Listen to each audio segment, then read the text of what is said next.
Sejam bem-vindos a mais um Expresso Difusora aqui na Rádio Difusora que você escuta pelas ondas da FM, na 92.7, pelo site, pelo aplicativo da rádio e no caso do nosso programa, depois você confere também na conta do Instituto Preceptor Cum lá no YouTube. Lembrando, que esta é uma singela iniciativa do Instituto Preceptor Cum em parceria com a Rádio Difusora para promover o analógico, os livros, os bons debates, os bons sentimentos, as boas, francas e transparentes discussões. Porque sim, elas são um caminho também para a gente organizar a vida e rumar junto à felicidade possível. Meu nome é Wagner Felipe Cum, eu vou com vocês até às 18 horas. Hoje, excepcionalmente, o programa está sendo gravado aqui das instalações do Instituto Preceptor Cum, na rua João Adriano Gonçalves, em Palmeira das Missões. Por isso, não estou fazendo o tradicional bate-bola com o meu amigo Rafa, que vai ter folga nesse período de programa. Mas voltamos na próxima semana. Primeiramente, gostaria de agradecer aos ouvintes que nos acompanham de forma entusiasmada e que estão aos poucos, muitos deles, reconectando com a leitura, o que é muito bom. E sempre conclamo a que os nossos ouvintes de Palmeira das Missões e região deem preferência a comprar livros aqui na nossa cidade. Se você está nos ouvindo de Sarandi, de Frederico, de outras cidades, dê atenção e dê carinho aos seus livreiros. São poucos, é um mercado muito difícil, porque existem grandes monopólios, e quem vende livros, gente, na verdade, faz muito mais por amor do que por qualquer outro tipo de preocupação. Então valorize esses poucos espaços que ainda nos restam, já que algumas lideranças entendem que as bibliotecas públicas não são mais necessárias. Estão cada vez mais raras até no local onde elas deveriam ser o ponto central, que são as universidades e as faculdades da nossa região. Mas isso é tema para um outro debate. Normalmente, nos nossos programas, a gente trata de algum livro. E a partir daquele livro, a gente desenvolve algum tema, algum questionamento e tenta trazer a ideia central da obra, sem revelar demais, e fazendo com que você possa despertar sua paixão, seu interesse pela discussão que está relacionada ao livro. Para daí, depois, se tiver interesse e disponibilidade financeira, botar ele na sua lista de leitura. Hoje a gente vai fazer um pouco diferente. Diante dos acontecimentos dessa nossa última semana, nós vamos tratar de um tema, e aí vamos chamar alguns autores em fragmentos de suas obras para tentar entender melhor o que está acontecendo. E sim, estou falando do trágico acontecimento que ganhou novos ares e novas dimensões, que é a luta entre palestinos e israelenses, que já se desenvolve há décadas, mas ganhou uma escalada sem precedente nas últimas semanas. Eu não tenho aqui como falar do poder bélico de Israel ou das condições militares do Hamas, que é a entidade que neste momento está em guerra com Israel. Tampouco tenho condições de falar do Hezbollah e sua capacidade militar, que opera desde o sul do Líbano. Não tenho como falar sobre as insurgências da Síria e nem da disposição ou não dos Estados Unidos entrarem efetivamente em guerra, já que estão estacionados nas proximidades de Israel com o seu mais novo porta-aviões. Eu me preocupo nesse momento com a realidade brasileira e como esses fatos estão afetando os debates políticos da nossa terrinha Brasílias. Porque, digo com toda clareza, nesse cenário mundial, somos atingidos pela angústia, mas muito pouco temos a oferecer de decisivo com nossas opiniões e iniciativas para o desfecho desse grande e tormentoso conflito.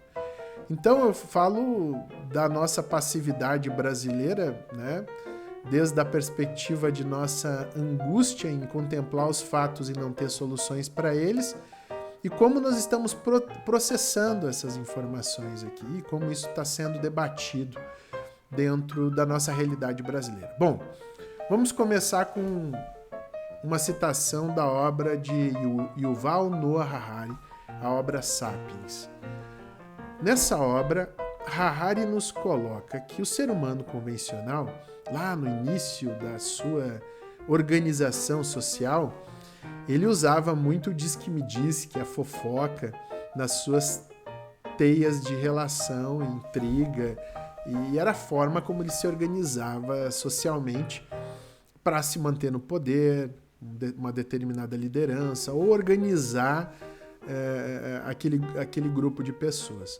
Mas nós, seres humanos, a gente não consegue gravar um número maior do que 80 narrativas de pessoas. Alguns cientistas já se deram o trabalho de pensar sobre isso. E você mesmo pode fazer essa tentativa aí. Tenta listar 80 pessoas que fazem parte da sua vida. Eu tenho absoluta certeza que você vai ter muita dificuldade de conseguir fazer isso. Eu mesmo, para conseguir fofocar de alguém, eu tenho que tirar outra pessoa da lista. Então, como que o ser humano conseguiu ter as grandes civilizações? Através das ficções. As ficções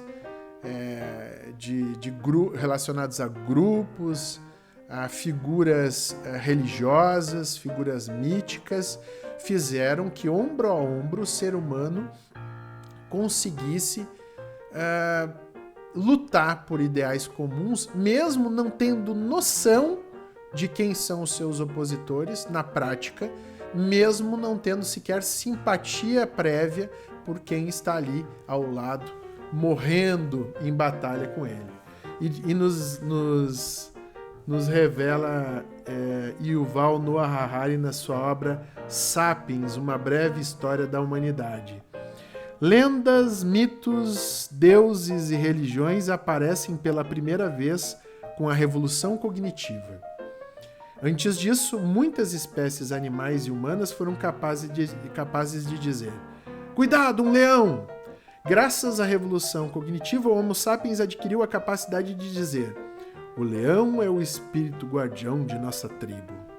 E essa capacidade de falar sobre ficções é a característica mais singular da linguagem dos sapiens. E mais à frente ele coloca: "Mas a ficção nos permitiu não só imaginar coisas, como também fazer isso coletivamente. Podemos tecer mitos partilhados, tais como a história bíblica da criação, os mitos do tempo do sonho dos aborígenes australianos e os mitos nacionalistas dos estados modernos. Tais mitos dão ao sápien a capacidade sem precedente de cooperar, de modo versátil e em grande número. Formigas e abelhas também podem trabalhar juntas em grande número, mas elas o fazem de maneira um tanto rígida e apenas com parentes próximos. Lobos e chimpanzés cooperam de forma muito mais versátil do que as formigas, mas só fazem com um pequeno número de outros indivíduos que eles conhecem intimamente. Os sapiens podem cooperar de maneira extremamente flexível, com um número incontável de estranhos. É por isso que os sapiens governam o mundo, ao passo que as formigas comem nossos restos e os chimpanzés estão sendo trancados em zoológicos e laboratórios de pesquisa. Essa provocação do Yuval Noah Harari, que é um dos grandes nomes do nosso tempo, nos demonstra a nossa capacidade de aderir a causas de estranhos, que transcendem a nossa comunidade, transcendem a nossa relação íntima com outras pessoas.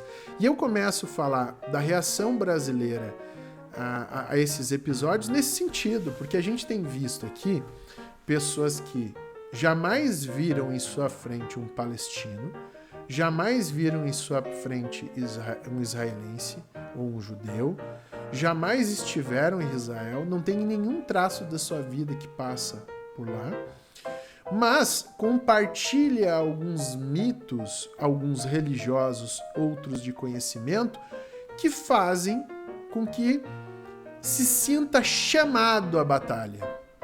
Uma batalha que não é, às vezes, né, na maior parte dos casos, de uma luta verdadeira, mas uma batalha e uma discussão, fazendo com que a pessoa tenha que se posicionar, sinta que tenha que se posicionar.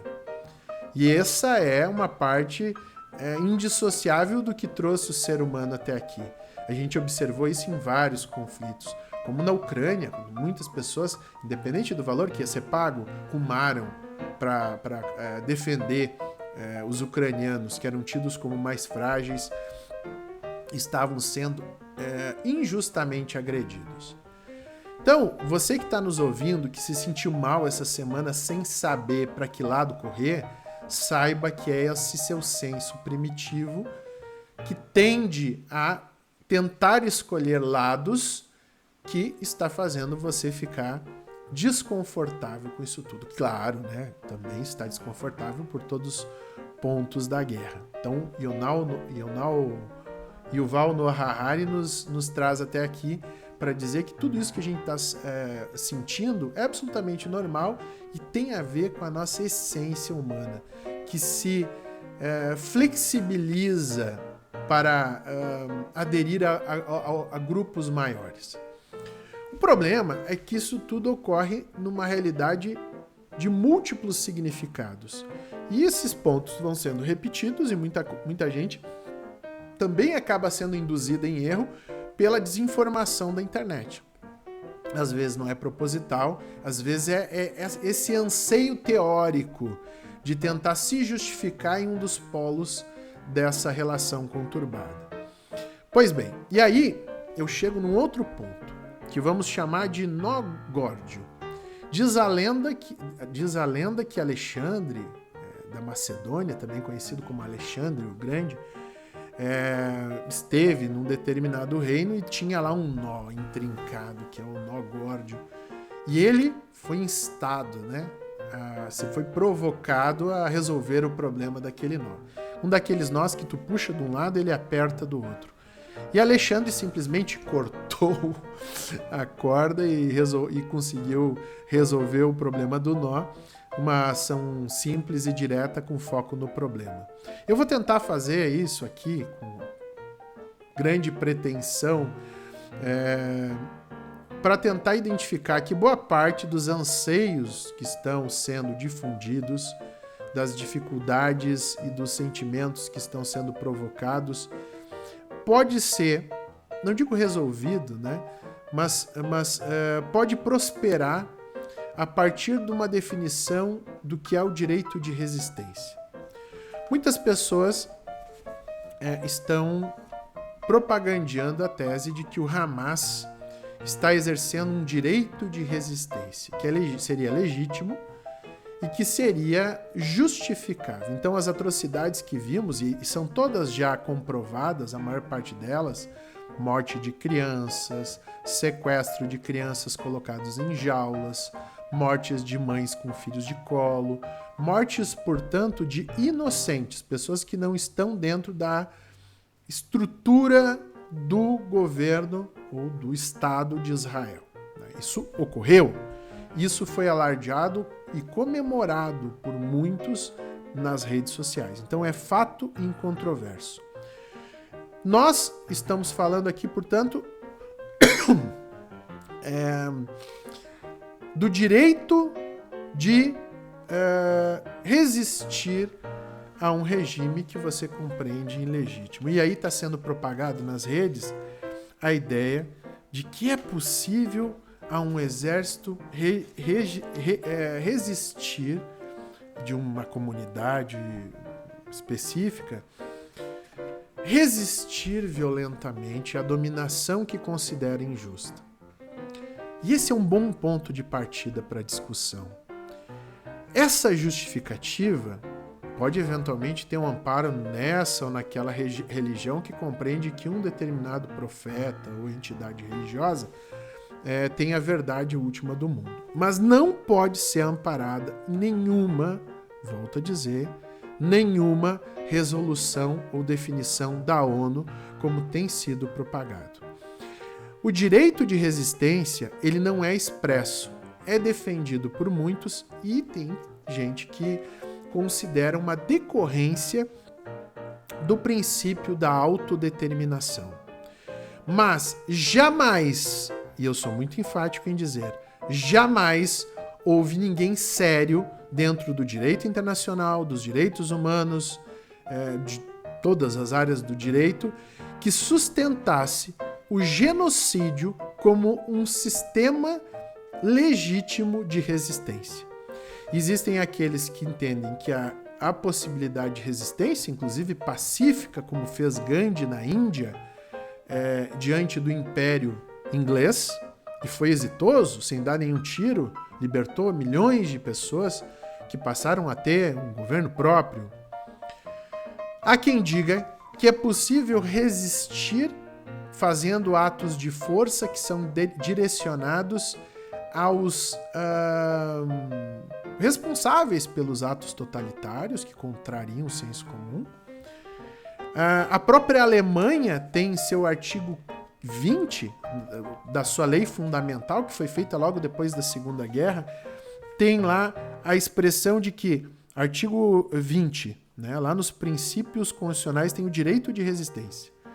Todos os alemães, a linha 4 do artigo 20, todos os alemães terão direito de resistir a qualquer pessoa que pretenda abolir esta ordem constitucional se nenhum outro recurso estiver disponível. E fizeram isso justamente porque na Segunda Guerra os nazistas chegaram ao poder democraticamente. Então a democracia não é o fim em si mesmo, e eu posso resistir a isso tudo. A ONU não tem nada que diga expressamente algo nesse sentido. Existe a ideia de autodeterminação dos povos,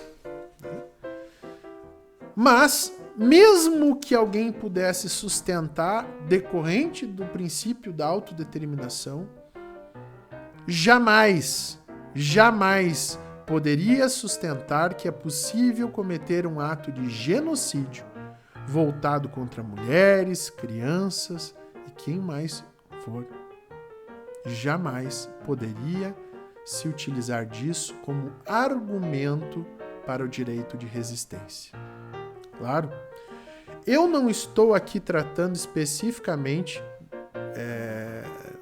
do conflito, quem começou, nada. Vamos nos ater ao direito de resistência para começar a organizar o nosso pensamento. O Yuval Noah Harari fala que a gente, com muita clareza,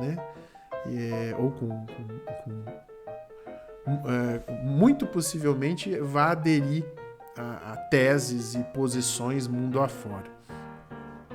Mas a gente tem que racionalizar esse processo. Eu não estou querendo aqui convencer ninguém a pensar dessa ou daquela forma, mas estou convidando a racionalizar, fazer uma racionalização sobre esse pressuposto básico que tem sido difundido na internet, de que o direito de resistência me autoriza a tudo. Isso é complicado, porque algumas pessoas estão falando dentro de universidades, inclusive, que apoiam incondicionalmente a Palestina. Ou apoiam incondicionalmente Israel. Gente, eu não apoio incondicionalmente nem meus filhos, nem minha mãe. Isso é algo que transcende os limites do razoável. Eu apoio na medida que os atos puderem ser apoiados, sempre com esperança de que os meus compartilhem com a mesma visão de mundo. Mas essa autorização que é feita num afã ideológico de se sentir defensor dos oprimidos no mundo pode levar a justificativa de coisas atrozes e trazer para a realidade brasileira essa justificativa. Então, não podemos difundir uma noção de que o direito de resistência é incondicionado, mesmo para aqueles que consideram ele existente, porque eu estaria negando a própria noção de direitos fundamentais, direitos humanos, que é o cerne do que diz respeito à nossa Constituição, às constituições liberais do mundo e até o que se depreende dentro da Declaração Universal dos Direitos Humanos. O ser humano não pode ser colocado como um instrumento no afã de busca pelo poder. E mesmo os países onde estabelecem a possibilidade do direito de resistência, ela tem que ser sempre absolutamente subsidiária. A última alternativa, em situações limite, e sempre de forma proporcional. Se Israel está agindo agora ao se defender de forma proporcional, só o tempo e investigações independentes vão poder determinar no futuro. Também está adstrito a uma análise do seu modus operandi. Mas, voltamos a dizer, o direito de resistência ou o direito de defesa, no caso está sendo levantado por Israel, todos devem passar pelo crivo da proporcionalidade. É só na racionalidade e na proporcionalidade que nós encontramos um fiel da balança para isso tudo. E volto a dizer, uma coisa é teorizar a respeito do direito de resistência dos povos palestinos que se sentiram prejudicados pela ocupação israelense progressiva. A outra, muito diferente, é dizer que você está autorizado a fazer qualquer coisa, inclusive algo que passou a ser identificado com mais detalhes depois do 11 de setembro, que passamos a identificar como terrorismo. Terrorismo não é opção, não está dentro do senso comum e não está dentro de qualquer noção jurídica de resistência. E desafio qualquer um que queira debater sobre esse tema, às claras, ou deixar comentários no vídeo do YouTube, a me indicar alguém sério no mundo que diz que isso é possível. Não existe possibilidade de eu justificar direito de resistência com atrocidades, certo? Mas Israel não interessa. Israel vai ser também analisado nesse aspecto da perspectiva jurídica. Eu não falo dos fatos, né? Não falo dos fatos. E convido vocês a lerem a obra de Hannah Arendt, que é a outra teórica que nós vamos tratar hoje. Principalmente, 3 de suas obras. Aqui trata sobre o julgamento de Eichmann, que foi um nazista que foi preso na Argentina e levado a julgamento em Jerusalém. E ela, como jornalista, acompanhou o caso, a condição humana e a origem do totalitarismo. Eu vou fazer uma síntese do que ela trata, né? Várias lições maravilhosas. Hannah Arendt é um dos grandes nomes do século XX, embora não se considerasse uma filósofa. Ela era, sim, uma filósofa. Também era jornalista. E ela teve muita clareza de pensamento, mesmo tendo sido perseguida pelos nazistas e tendo ficado parte de sua vida como uma apátrida. Porque nasceu na Alemanha, a Alemanha lhe tirou a nacionalidade. Só vai conseguir ser reconhecida como integrante de outro país quando os Estados Unidos deram a ela o reconhecimento da sua cidadania.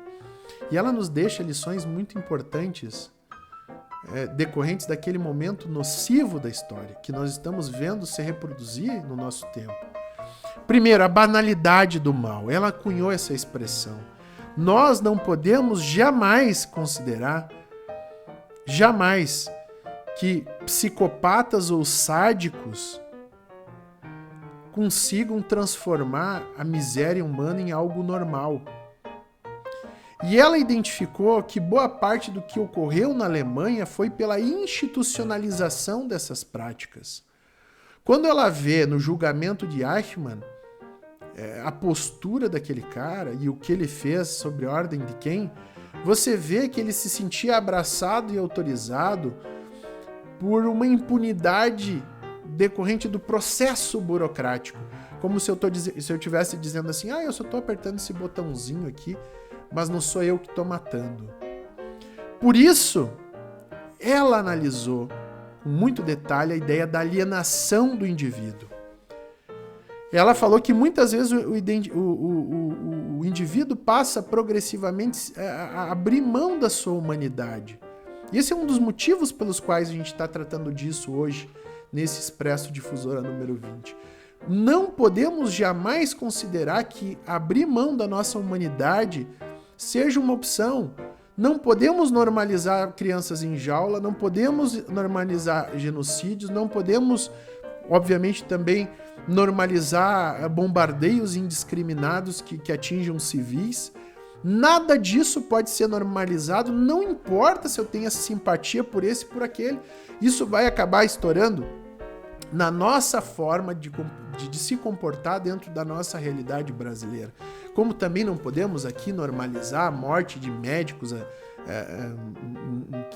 como ocorreu recentemente, tomando chopp, e muitos dizem que isso foi um reles erro do crime organizado, quando sabemos bem que isso é decorrente de uma conjuntura muito mais expressiva e sistêmica que tem levado o Brasil a ter a implementação da falácia da possibilidade de conviver com um Estado paralelo.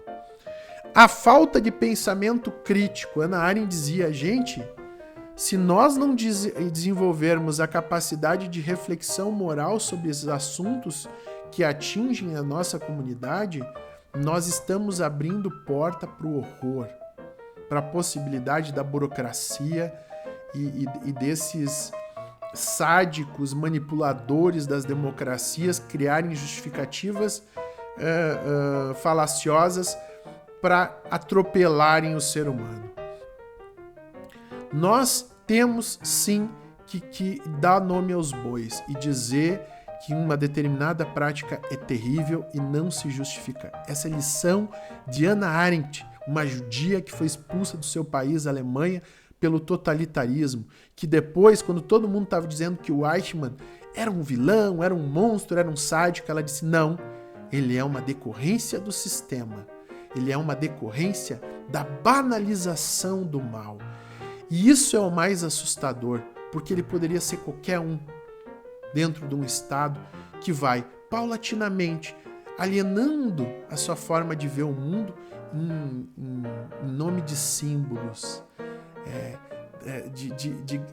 do culto de grandes líderes, e vai progressivamente deixando de observar a humanidade do outro, a humanidade do seu semelhante, e vê ali um culpado, vê ali alguém polo de agrura, não alguém para construir junto uma realidade de paz e de segurança para o futuro. Ela dizia também que devemos responsabilizar politicamente o indivíduo, individualmente, para que ninguém se sinta maior ou absolvido se cair nessa de dizer, não, mas eu estava só seguindo ordem. Não, tu tem que responsabilizar quem puxou o gatilho, quem mandou puxar o gatilho e toda a estrutura burocrática que eventualmente possa chegar a um determinado resultado, dentro da noção de ética. Então, por mais que, por exemplo, vou dar um exemplo, Israel esteja sofrendo isso tudo, se ela cometer atrocidades inequívocas no futuro, tem que ser responsabilizada, né? Então chamamos e conclamamos o pensamento de Hannah Arendt para nos dar um direcionamento para nossa forma de lidar com essas informações que são tão dolorosas, que nos aguçam o sentimento de vingança, nos aguçam o sentimento de tentar pertencer a algum lado e nos jogam numa alienação política que tem ocorrido ao benefício das massas políticas brasileiras que gostam de ver o circo pegar fogo. Felizmente não são todos, mas tem uma parte importante desses caras que adora criar uma divisão dentro da sociedade entre vilões e mocinhos. Nesse programa de hoje, que é um pouco mais triste do que de costume, Portanto, buscamos aqui dar apenas um suporte para que a gente consiga organizar na nossa cabeça o que está acontecendo. E vou tentar repassar aqui rapidamente. Primeiro, é parte da nossa condição humana ter flexibilidade para aderir a causas que não são do nosso contexto. Isso Harari nos ensina na obra dele e justifica o fato de, no passado, grandes exércitos poderem ser formados, ainda que arregimentassem pessoas que nem se conhecessem, estavam indo tirar a vida de outras pessoas que também nem conheciam. E mais, buscamos na teoria de Hannah Arendt as lições de como lidar, como contrapor essa nossa tendência natural, racionalizando as coisas que chegam até nós e que eventualmente vamos reverberar na nossa realidade. O nó górdio que cortamos é o direito de resistência. E o direito de resistência não é um direito que possa ser considerado amplo e restrito. Deve ser sempre considerado como limitado pelos direitos das pessoas inocentes, mesmo para aqueles que entendam que ele é um direito do povo oprimido, jamais pode servir de justificativa para a barbárie e o terrorismo. Porque Hannah Arendt, e aí chego no ponto, em suas obras maravilhosas, Eichmann em Jerusalém, A Condição Humana, A Origem do Totalitarismo, já nos ensina que não podemos tornar o mal algo banal, que devemos ter juízo crítico, que devemos considerar os fatos e não as nossas adesões. E também, por fim, dizer que as atrocidades jamais podem ser defendidas, seja qual for a nobre razão que tenha causado originalmente aquele sentimento, porque a guerra só gera mais guerra, o desamor só chega a mais desamor. E mesmo as respostas defensivas, que eventualmente podem ser adotadas, tem que gerar um juízo de proporcionalidade. Se eu estou atirando nas bombas, eventualmente tem um resultado que eu não previ, ok, vai se analisar. Agora, não posso indiscriminadamente varrer do mapa essa ou aquela etnia, certo?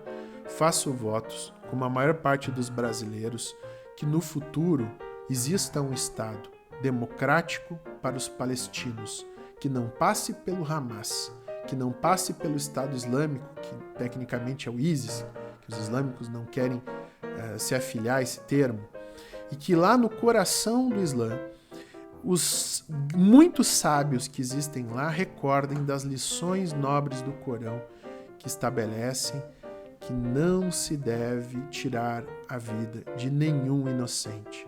Algo que está dentro da Bíblia, tanto no Antigo quanto no Novo Testamento, está dentro dos grandes textos da tradição judaica. O ser humano não pode ser utilizado, o ser humano inocente, seja qual for o contexto.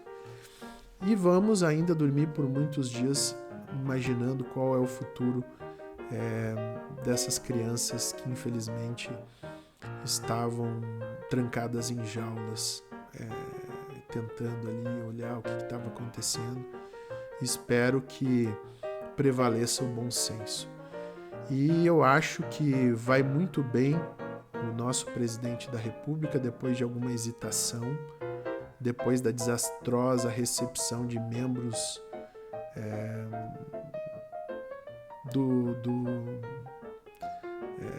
membros dessa horda de bárbaros chamada Hamas na estrutura do governo brasileiro, agora mais enfaticamente dizendo que crianças jamais podem ser utilizadas como moeda de troca em nenhuma guerra, e conclamando a ONU a assumir sua postura para a ocupação desse território conflagrado que é a faixa de Gaza.